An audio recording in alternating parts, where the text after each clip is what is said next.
अब जो सरकार बनती है, हम सरकार के कामों की समीक्षा करते हैं, उसकी आलोचना भी करते हैं, उसकी प्रशंसा भी करते हैं। लेकिन हम जो वोट नहीं दिए हैं उनको ये नैतिक अधिकार है कि सरकार की आलोचना करना, सरकार की समीक्षा करना, क्योंकि उस सरकार बनाने में उनकी कोई भूमिका ही नहीं रही है। कठोरता बहुत ज़रूरी है, कड़ाई ज़रूरी है, तब जाकर के वोटर्स घर से निकल कर के वोट देने के लिए तैयार होगा। आप गांव में देखिए, गांव में किस प्रकार से वोटिंग होती है, लेकिन शहरों के लोग एयर कंडीशन में बैठ कर के, एयर कंडीशन गाड़ियों में बैठ कर के देश विदेश की चर्चा करते हैं, राजनीति की चर्चा करते हैं, अपने अधिकारों की चर्चा करते हैं, लेकिन सरकार बनाने में उनकी भूमिका शून्य रहती है। कर्तव्य के तौर पर निश्चित तौर पर लिया जाए, जैसा आप कह रहे हैं, कहीं वोटिंग प्रतिशत गिरने की ये वजह भी नहीं है कि जो गिरती राजनीतिक शुचिता है, जो कार्य प्रणाली है, जिस तरह से धीरे धीरे राजनीति में विश्वास घटता जा रहा है। एक सर्वे भारत में कराया गया था आज से 2 साल पहले, तो उसमें सबसे कम भरोसा राजनीतिक दलों और राजनेताओं पर लोगों ने दर्शाया था। ये राजनीति अगर गंदी है तो उसका दोषी भी हम हैं। अच्छे लोग नहीं आएंगे राजनीति में तो बुरे लोगों का आना स्वाभाविक है। नमस्कार। राज्यसभा में निजी विधेयक के रूप में एक बहुत महत्वपूर्ण विधेयक लाया गया। इसका नाम है अनिवार्य मतदान विधेयक 2022। इस विधेयक के मुताबिक जो प्रावधान इसमें रखे गए हैं, उसके मुताबिक अगर कोई वोटिंग नहीं करता नागरिक, तो उसे मैक्सिमम 2 साल तक के कारावास, जुर्माने, राशन कार्ड जब्ती, इस तरह के सजाओं का प्रावधान किया गया है। इस बिल को लेकर इसलिए भी चर्चा है क्योंकि राष्ट्रपति द्रौपदी मुर्मू ने इसे विचार योग्य माना है और इसकी सिफारिश आगे बढ़ाई है कि इस पर विचार किया जा सकता है। इस बिल को जो लेकर आए राज्यसभा में, वो इस वक्त हमारे साथ मौजूद हैं। बीजेपी के राज्यसभा सांसद हैं और झारखंड बीजेपी के प्रदेश अध्यक्ष भी हैं, दीपक प्रकाश। ये बिल लाया गया, राष्ट्रपति अब इसे विचार योग्य भी मानती हैं, उन्होंने आगे इसे सिफारिश के लिए बढ़ाया है। आपके मन में कब और क्यों ये विचार आया इस बिल को लाने का? ये स्वाभाविक है। लंबे समय से राजनीतिक क्षेत्र में काम करने के बाद ये महसूस हुआ कि देश के नागरिकों को सरकार बनाने का अधिकार है, और जब सरकार बनाने का अधिकार है तो हर व्यक्ति का उसमें योगदान होना चाहिए। लेकिन दुर्भाग्य से जो विधानसभा और लोकसभा के चुनाव होते हैं उसमें आप देखिएगा प्रतिशत 71%, 72% हो जाता है तो हम ताली बजाते हैं कि बहुत अच्छा प्रतिशत है। तब भी आप देखिए 29% लोग वोट नहीं दे पाते हैं, 30% लोग वोट नहीं दे पाते हैं, और कहीं कहीं पर तो 50% वोट होता है। अब जो सरकार बनती है, हम सरकार के कामों की समीक्षा करते हैं, उसकी आलोचना भी करते हैं, उसकी प्रशंसा भी करते हैं।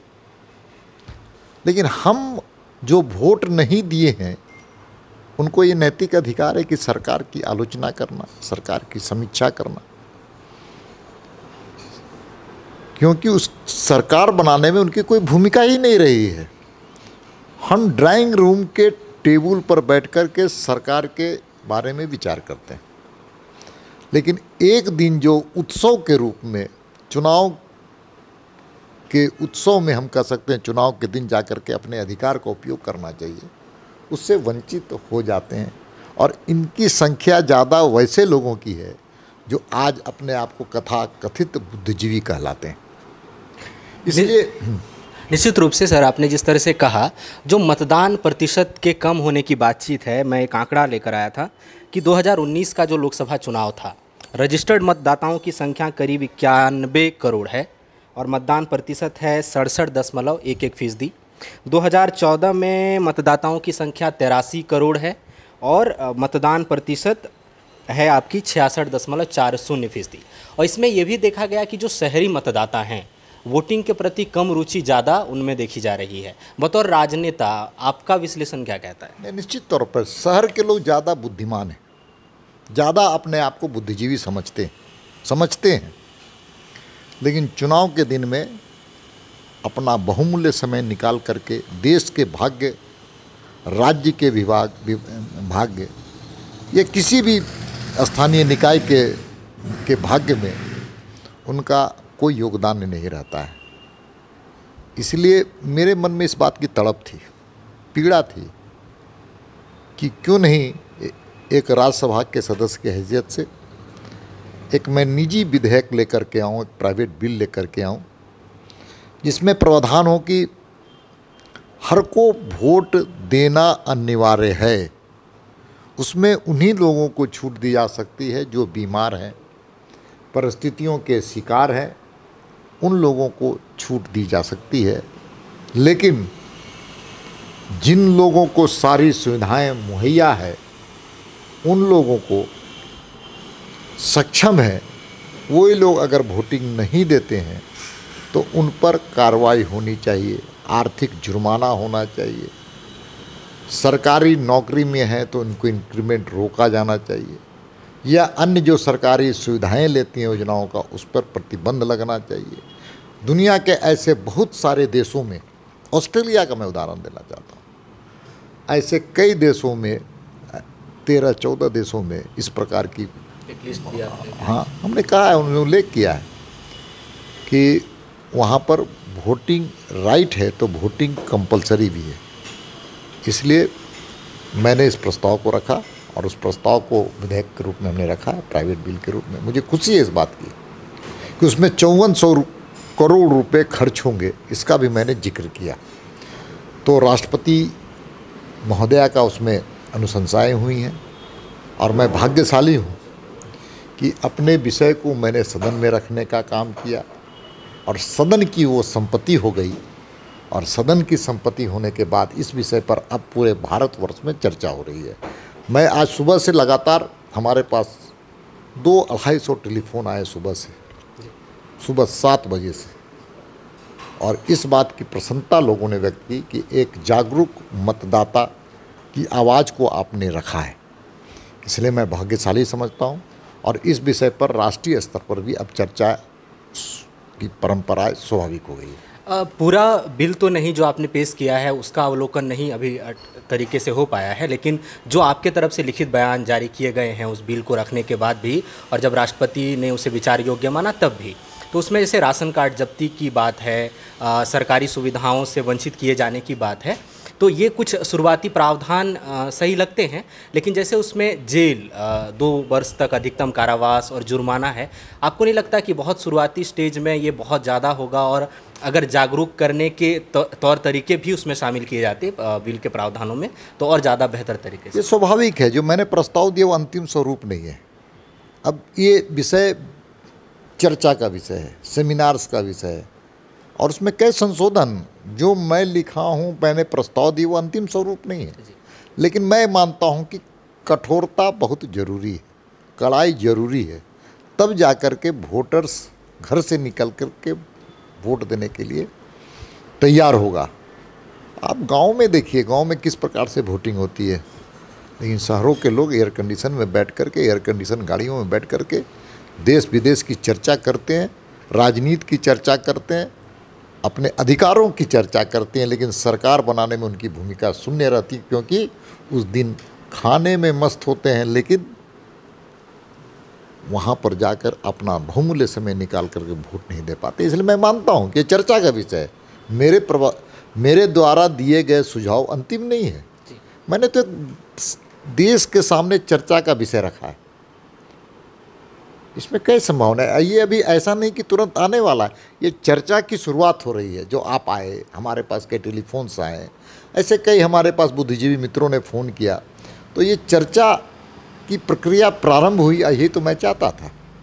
दीपक जी, निश्चित रूप से वोटिंग राइट्स तो हैं, नागरिक कर्तव्य भी है, और एक लंबा समय अगर हम मतलब 19वीं शताब्दी के बाद से ही देखेंगे, राष्ट्र राज्यों का उदय हो रहा है, लोग वोटिंग राइट्स मांग रहे हैं, जिसे अधिकार के तौर पर मांगने के लिए एक लंबी लड़ाई चली, और उसके प्रति अविश्वास होना, वोटिंग प्रतिशत नहीं आना, लोगों का घरों से वोटिंग के लिए नहीं निकलना, कर्तव्य के तौर पर निश्चित तौर पर लिया जाए, जैसा आप कह रहे हैं, कहीं वोटिंग प्रतिशत गिरने की ये वजह भी नहीं है कि जो गिरती राजनीतिक शुचिता है, जो कार्य प्रणाली है, जिस तरह से धीरे धीरे राजनीति में विश्वास घटता जा रहा है। एक सर्वे भारत में कराया गया था आज से 2 साल पहले, तो उसमें सबसे कम भरोसा राजनीतिक दलों और राजनेताओं पर लोगों ने दर्शाया था।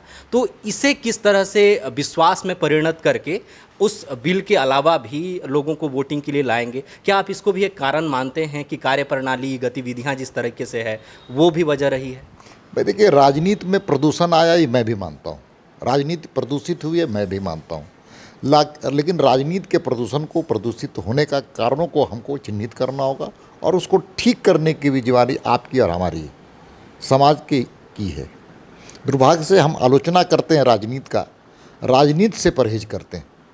पढ़े लिखे नौजवान, अच्छे लोग, सकारात्मक राजनीति करने वाले, रचनात्मक काम करने वाले राजनीति में आए। ये हमारा अंतरात्मा की आवाज़ होनी चाहिए। राजनीति कोई बुरा काम नहीं है, इसके माध्यम से देश का भाग्य बदलते हैं हम, समाज का भाग्य बदलते हैं, और उसमें गंदे लोग आए और हम केवल आलोचना करके अपने आप को सीमित कर लिए, ये ठीक नहीं है। इसलिए राजनीति अगर गंदी है तो उसका दोषी भी हम हैं।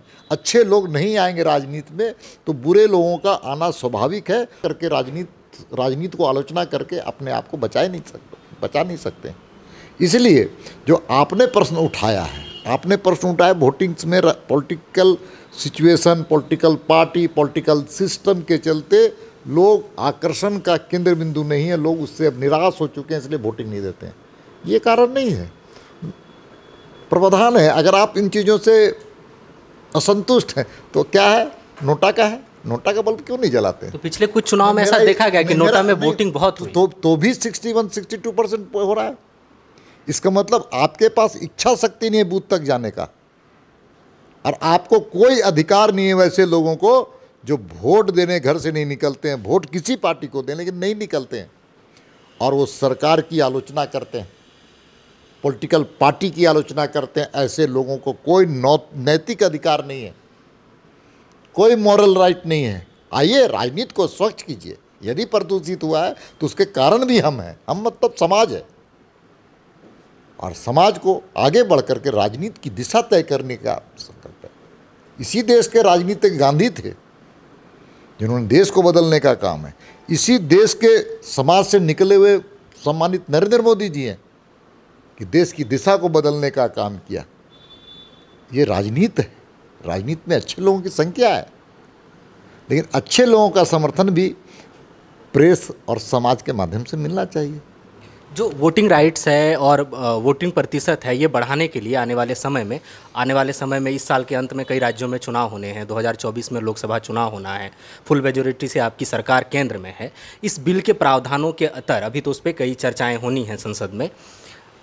भारतीय जनता पार्टी या केंद्र सरकार की तरफ से क्या प्रयास किए जाएंगे, या जब भी आप मीटिंग में, पार्टी की मीटिंग में या प्रधानमंत्री से मुलाकात करते हैं तो मतदाताओं में राजनीतिक जागरूकता और ख़ास तौर पर चुनावी राजनीति में भाग लेने की जो उत्साह है उसको बढ़ाने के लिए क्या प्रयास किए? देखिए, सबसे पहले मैं आपको बता देता हूं कि वोटिंग राइट कंपलसरी करने की पहल गुजरात में हुई थी, गुजरात की विधानसभा में हुई थी।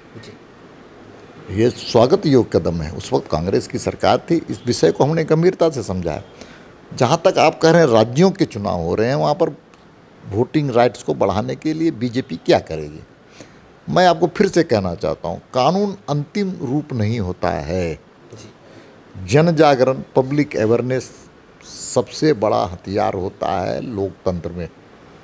इसलिए लोकतांत्रिक व्यवस्था में जन जागरण अभियान के माध्यम से हम चीज़ों को अवेयरनेस करने का काम करेंगे तो दूसरे तरफ इस प्रकार के कानून बनेंगे तो दोनों प्रकार के आपके पास अस्त्र और शस्त्र रहेंगे, तब चीज़ें और दुरुस्त हो सकती हैं। दीपक जी, आखिरी सवाल, इस बिल को लाने के पहले या बाद में भी संसद में आपके बाकी जो सदस्य हैं, आपके ही दल के, दूसरे दलों के, चर्चा जरूर हुई होगी इस बिल को लेकर। भले वो ऑफिशियली वैसे चर्चा नहीं, पर व्यक्तिगत तौर पर तो क्या मत हैं आपके साथियों के, चाहे वो विपक्षी दल के हों या आपके दल के हों, क्या मानना है इस बिल को लेकर? मैं सौभाग्यशाली हूँ कि मैं राष्ट्रीय समसेवक संघ का समसेवक हूँ, विद्यार्थी परिषद का कार्यकर्ता रहा हूँ और बीजेपी में काम करता हूँ। लेकिन संबंधों के आधार पर मैं कह सकता हूँ कम्युनिस्टों से भी मेरा संबंध है। कांग्रेस के नेताओं से, सांसदों से भी संबंध है। जब सेंट्रल हॉल में बैठकर हम चर्चा कर रहे थे तो कम्युनिस्ट के जो हमारे कई सांसद मित्र ने मुझे धन्यवाद दिया, कांग्रेस के कई सांसद मित्रों ने मुझे धन्यवाद दिया। ये समय की मांग है, ये सत्ता एवं दलगत राजनीति से ऊपर उठ करके इसको देखने की ज़रूरत है। इसलिए ये देश के हित में इसको लागू करने की ज़रूरत है। ये कोई दलीय आधार पर इसको सोचना नहीं चाहिए, ये देश की आवश्यकताओं के अनुकूल ये विधेयक है। पूरा बातचीत के लिए समय देने के लिए धन्यवाद। बहुत बहुत धन्यवाद आपका भी फॉलोअप के लिए कि आपने इतनी गंभीर विषय को जनता के सामने ले जाने का आपने संकल्प लिया। इसलिए फॉलोअप को मेरी ओर से भी ढेर सारी शुभकामनाएं, बधाई और अभिनंदन। और आपको भी, आपने बहुत रिसर्च किया इन विषयों के लिए, आपको भी मेरी ओर से ढेर सारी शुभकामनाएं। तो ये थे राज्यसभा सांसद दीपक प्रकाश, और ये बिल लेकर आए हैं, उस पर कई चर्चाएं होनी है, मंथन होना है। लोकतंत्र का जो मतलब एक बुनियाद है, तो 3 शब्द हैं, जनता का, जनता के लिए, जनता के द्वारा। तो ये जो जनता के द्वारा है, ये बिल का जो एक आधार, या कह लें कि एक शब्द में इस बिल को समझे तो यही है कि जनता के द्वारा। तो लोकतंत्र प्रणाली में भाग नागरिकों को भी लेना होगा, और जो सियासी दल हैं उन्हें भी मतदाताओं को जागरूक करने के लिए सियासी शुचिता कैसे बरकरार रहे उसके लिए, और लोगों की विश्वसनीयता राजनीति से, खासतौर पर चुनावी राजनीति से ना घटे उस पर। और देखना होगा कि जब बिल ये आगे इस पर चर्चा होती है, मंथन होता है, तो ये कानून के रूप में कैसे सामने आता है। फिलहाल हमें इजाज़त दीजिए। सहयोगी अमित के साथ मैं सूरज, द फॉलोअप, रांची। विवेकानंद विद्या मंदिर स्कूल एक CBSE affiliated English medium coed school है। हम शिक्षा के साथ संस्कार देते हैं। thefollowup.in, like, share and subscribe. www